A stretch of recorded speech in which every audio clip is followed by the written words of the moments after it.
kulan ballaaran oo lagaga hadlayay joojinta gudniinka fircooniga ayaa lagu qabtay degmada Dila ee gobolka Awdal. Kulankan oo ay ka soo qayb galeen ururada ka shaqeeya wacyigelinta dhibaatooyinka uu geysto gudniinka fircoonigu, haweenka iyo qaybaha kala duwan ee bulshada rayidka ee ku dhaqan deegaano hoos yimaada degmada Dila ee gobolka Awdal.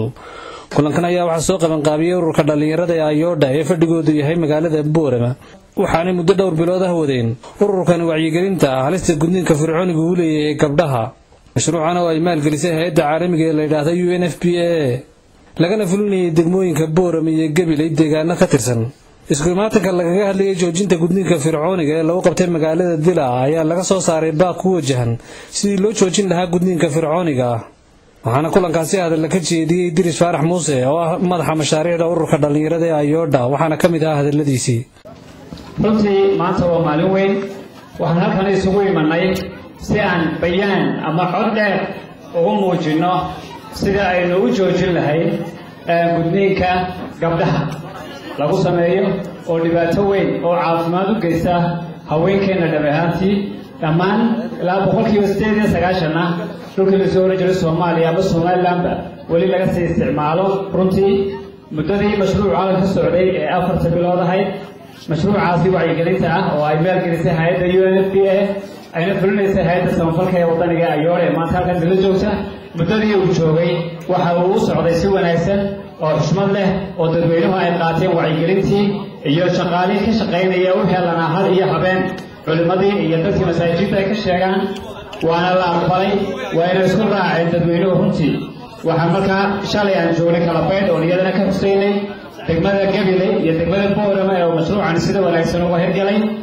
maanta dadku waxay diyaar u yihiin inay bayaankaasi gaarsiiyaan dawladda iyo cid kasta oo khusayso oo shuruuc laga soo saaro ama siyaasad laga sameeyo lagu xakameyn lahaa gudniinka fircooniga ama gudniinka caado dhaqameedka xun ah ee haweenkeena dhibaatooyinka badan u geystay ee ilaa hadda uu sii jiro. runtii waxaa isaguna halkaasi hadal ka jeediyay agaasimaha ururka dhalinyarada Ayodha Siyaad Cumar Cali, wuxuuna sheegay in kulankoodu yahay bayaankii ay ka soo saarayeen joojinta gudniinka fircooniga ee lagu soo gabagabeeyay wacyigelintii ka socotay deegaanada Dila iyo Gabiley muddo dhowr bilood ah.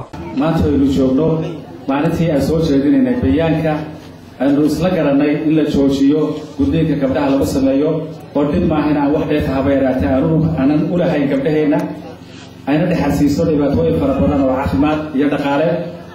waxaa maanta farxad inoo ah in aynu gaarnay himiladii aynu lahayn ee ahayd dadka marka la wacyigeliyo miyiga magaalada loo baxo in labadan deegaan ee Dila iyo Waxrawarisley aan maanta halkan joogno bayaankii la isula qaatay in la joojiyo oo la mamnuuco in habeeraatay wax dambe oo gudniinkaasa oo gabdhaha oo la gudaynay jireen.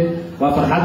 waxaa kaloo farxad ah oo u mahadnaqaynaa hay'addii naga maalgelisay UNFPA oo madaxdeedii maanta inay nala joogaan ahayd laakiin aw suurtoobi weydo waqti yimid awgeed anoo iyaga afkoodii ku hadlaya waxaan igu mahadnaqayaa dhammaan shaqaalihii hawshan waday dadaalka ballaaran muujiseen. waxaa kaloo u mahadnaqayaa shacbi weynihii ay gaadhay hawshan fariintan ay gaadhay ee qaatay.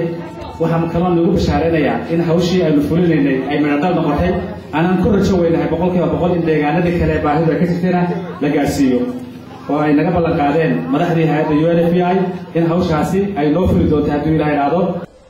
sidoo kalena waxaa kulankaasi hadal ka jeediyay haween cuqaal iyo mas'uuliyiin ka tirsan degmada Dila ee gobolka Awdal, kuwaas oo kulankaasi ka sheegay sida ay u raacsan yihiin bayaanka joojinta gudniinka fircooniga ee kulankan laga soo saaray. waxaana kamid ah hadaladoodii. ma isku raacnay maanta inaynu dhinac uga soo wada jeesano sidii loo joojin lahaa caadada fircooniga.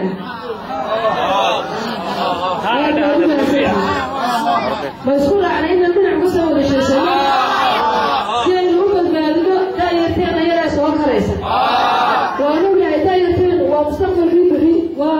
culimada caafimaadku intaba waxay qirayaan inay dhibaatooyin adag tahay oo ay xaaraam tahay. markaa waxaan leenahay sidaa aan iskaga dhignay haynooga taalo kacdoonayana inagu soo samayn hay-aduna dadaalka haynoo sii ballaadhiso beelaha aynay gaadhin hala gaadhsiiyo.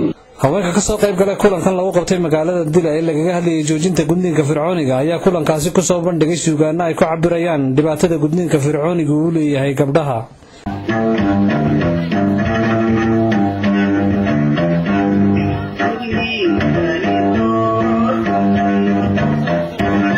Happy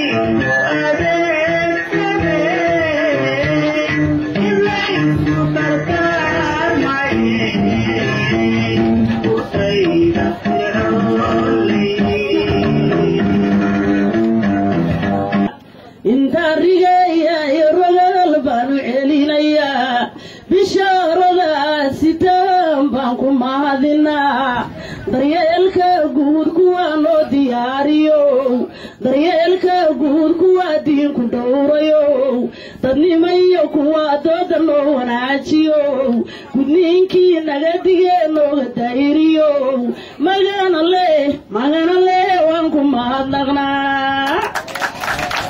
si kastaba haatee kulankan ayaa noqonaya midkii ugu ballaadhnaa ee lagaga hadlayay dhibaatada gudniinka fircoonigu uu leeyahay gabdhaha ee lagu qabta deegaanadaasi hoos yimaada degmada Dila ee gobolka Awdal.